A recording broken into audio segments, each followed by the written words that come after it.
there's always two sides to this kind of moment. There's the economic or the sanction-based responses and the military. In this case, the missile-based responses. Which one do you want to start with, Phillips? I'm going to let you choose, James. I'm happy to do either. So. Well, given that Merz is a relatively new arrival in the Chancellor's office in Germany, and Germany, I think it's an extraordinary turnaround politically and historically. Germany are very much perceived as leaders in this field. He has joined US, UK and France now in lifting range restrictions on weapons supplied to Kyiv. In other words, they can start firing missiles further than they were doing previously. What does that mean? Well, that actually is potentially really important news. By the way, we don't really know if the US is on board with that. Merz has said they're on board with that. Trump has never said they're on board with that.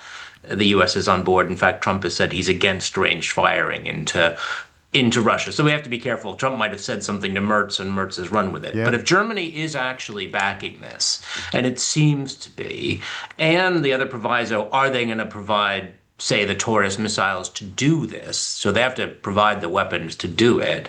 Then it means, I think, an understanding that Europe has to help Ukraine get through this period. It has to arm Ukraine to fight, to survive, to do well. In my mind, it's also an understanding that they're losing faith in the USA, which is a positive thing at this point. Because under Schultz, by the way, they would have never done this because Schultz didn't want to break with Biden. It was all about Germany staying close to the United States. Whereas Merz, in a sense, breaking away from the U.S. on this policy is a sign, I think, that they no longer see the USA as reliable. So it's good for Ukraine, and I think it's good for Europe as well. Largely because of the tariffs hokey-cokey and just general dysfunction in the White House. They've just been lied to so much by Trump, I wonder. I think they should have come to this realization 4 months ago, or actually a year ago, when they said he might come back. This is what he's always wanted to do.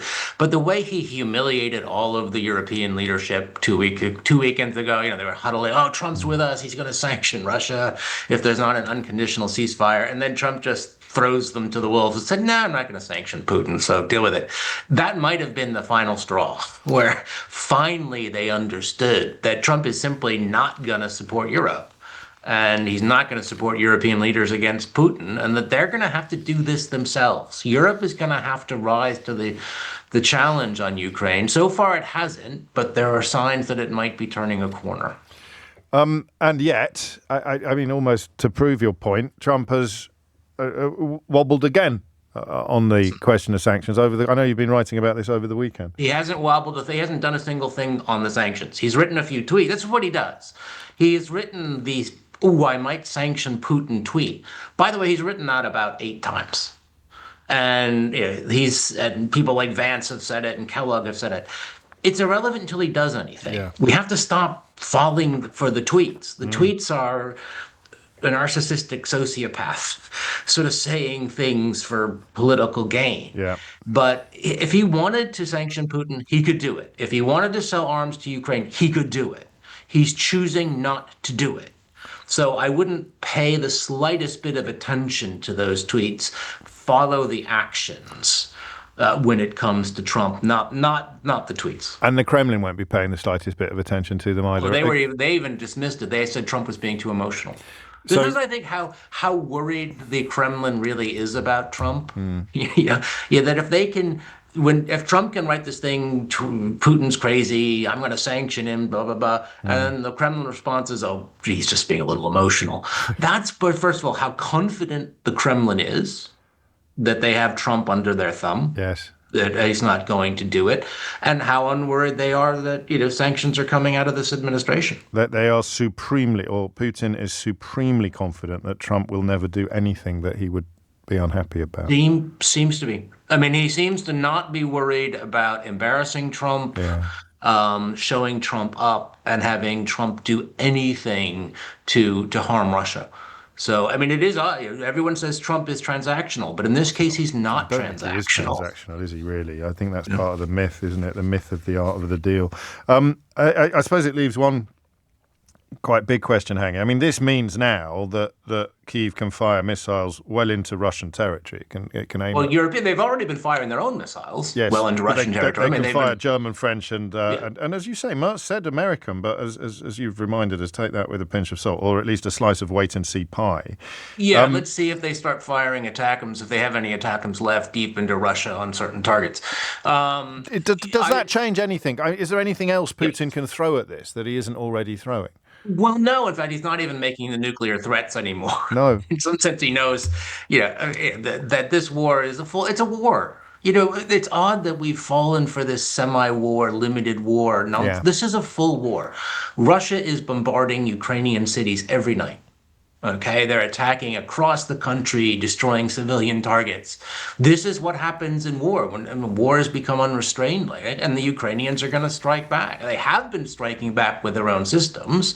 If they can strike back with German systems, the German systems will be more accurate, which is important, and they will have probably greater penetrating power than the Ukrainian system, so they could make a significant difference. So I suppose to draw a bit of a distinction between the US and the European interests, Putin's supremely unconcerned by anything that Donald Trump might do because he's supremely confident that he knows what Donald Trump won't do. And this is a significant ramping up, but it's unlikely to be giving anyone in the Kremlin sleepless nights. What would a sleepless night look like? What might be the next stage as Germany, France and the UK and their European allies begin to look not only more united in policy terms, but also more committed in military terms? What might start actually spooking the Kremlin? Well, there's a few things they could do. The key thing is what Putin would have to believe is that Europe is going to stick with Ukraine. Yeah. Right now, he doesn't believe that, or he thinks Europe will fold in the end and European leaders will lack the nerve and they'll force some kind of very bad deal on Ukraine when it comes. So to change that thinking, what he has to believe is that Europe has decided it wants Ukraine to come through this war in as good a position as possible, and that they are, one, willing to spend European money, build up European defensive capabilities, support what Ukraine is doing to such a degree that Ukraine is going to come out of the war in a good shape for Europe. And that could be anything from defense industrial investment to taking over some air defense in Western Ukraine, just even making security guarantees to Ukraine based on certain territories that would wake up the Kremlin. But right now, Putin does not seem to fear Europe. And he knows that even when Trump makes these ludicrous pronouncements on social media, he also can't resist having a swing at Zelensky as well, which is, once again, the narrative of it's Ukraine's fault they got invaded, almost. Well, I think we've been talking about this for a while, James. We have. The number one goal of Trump and Putin is to get rid of Zelensky. Yes. Yeah, Trump has been trying to get rid of Zelensky for since he became president again. That's been one of his number one goals. He hates Zelensky. This goes back to the Hunter Biden laptop and all of that nonsense. So Trump actually likes Putin or is scared of Putin and wants to appeal to Putin, but he loathes Zelensky and he wants to get rid of Zelensky. And that comes out more and more in all of these tweets. Do we know why? Well, with Zelensky, I think it has to do with the fact of the Hunter Biden laptop, and he refused to be coerced into helping Trump. Yeah, that, and also Putin doesn't like him. The fact that Putin doesn't like Zelensky seems to really matter to Trump as well. So it's a combination of Zelensky in Trump's mind didn't do the dirty on Biden, and that Putin wants to get rid of him. Well, you got one fan at least. Roddy's been in touch to say, amazing in-depth analysis from Phillips, as always. Thank you. I will add my voice to that gratitude, Phillips, if I may. Thank you, James. Thank you, Phillips O'Brien, Professor of Strategic Studies at the University of St Andrews.